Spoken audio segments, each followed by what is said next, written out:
Hi, I'm Paul Glover, the No B.S Post-Pandemic Leadership Coach.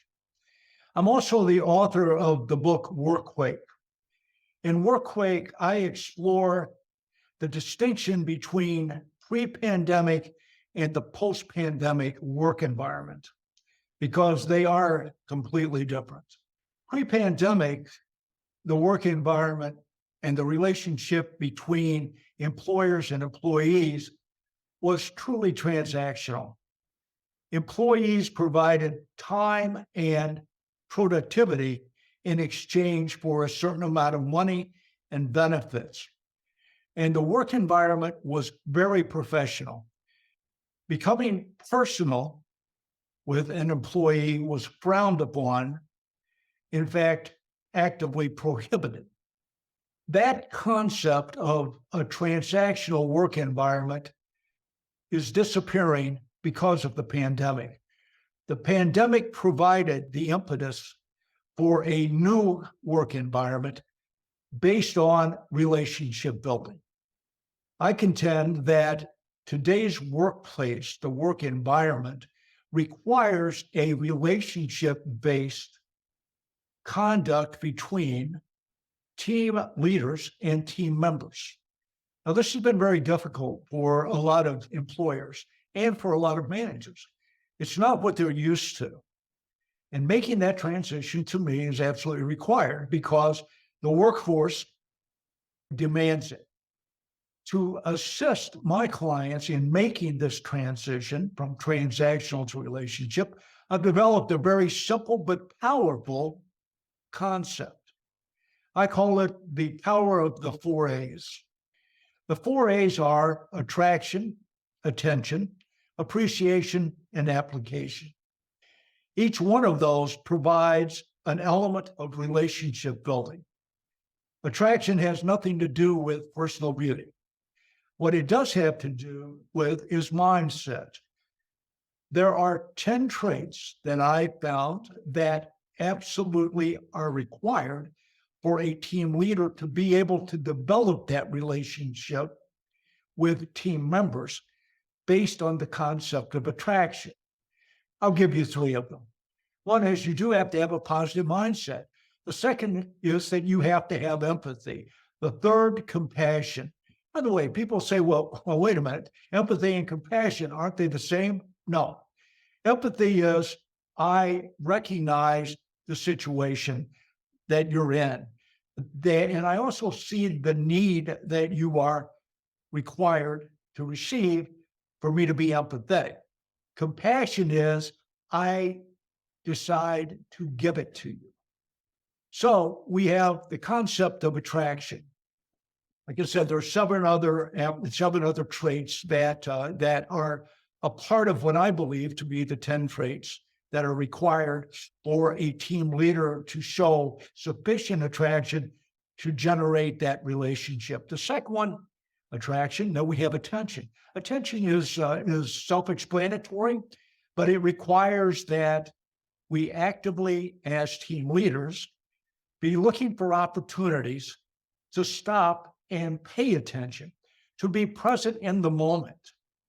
And remember, the concept of the new relationship that employees, team members want is based on the personal aspect of their life, their self-care, their well-being. Now, we use those words, but we're not really sure how or what to do after we've used those words. You find this out by engaging as a team leader with the employee, the team member, so that they have the opportunity to tell you what they need.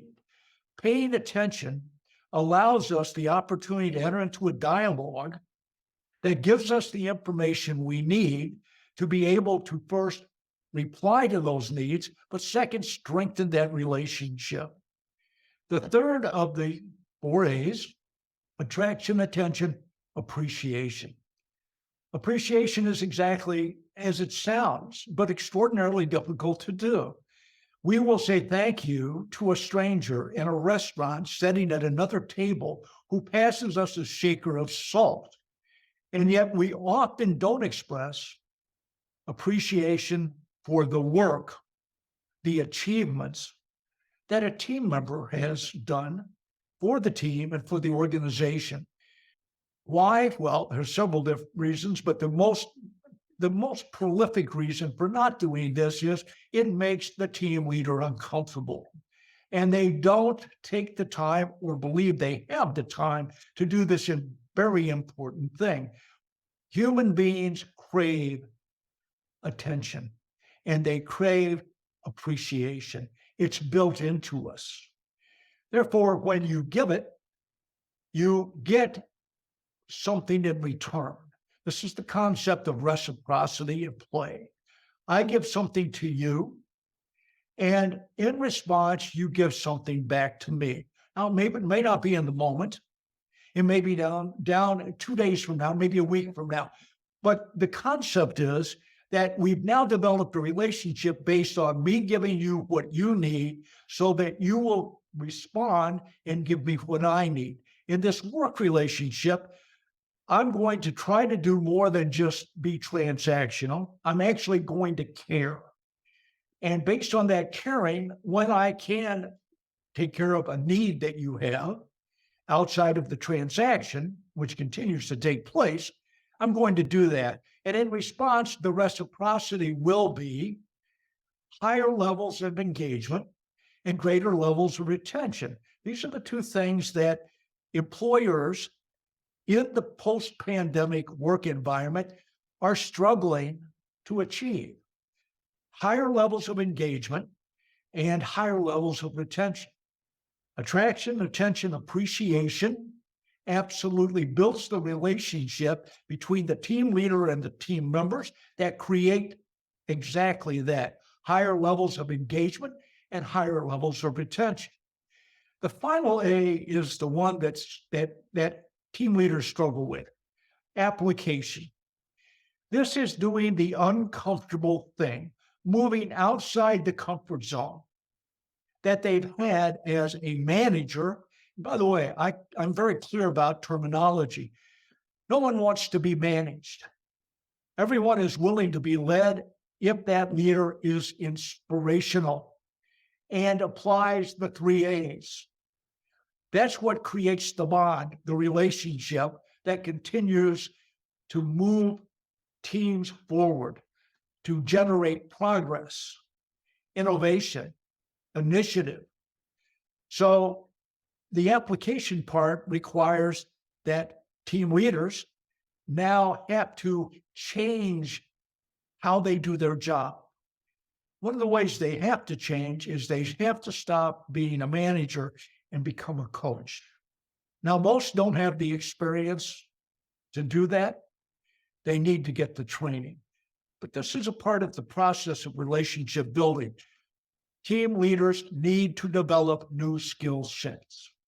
I have additional information, but I'm not going to share it at this time because I think the concept is what I'm talking about here, rather than go too deep. But I do want to talk about one other aspect of this. As I said earlier, the concept of the 4 A's is very powerful in relationship building, not only in the workplace or the work environment, but also in a personal relationship outside of work. Think about the 4 A's as you think about your relationship with your significant other and how much that relationship would be strengthened if, in fact, you take the concept of the 4 A's and apply it to that relationship. Attraction, attention, appreciation, and apply it. Such a simple process that we make hard because we're not prepared to change because the situation requires change. I would quote E. Edwards Deming, who said, "Change is not required because survival is not mandatory." If you want your relationships at work and your personal life to continue, to evolve, to improve, consider the application of the 4 A's.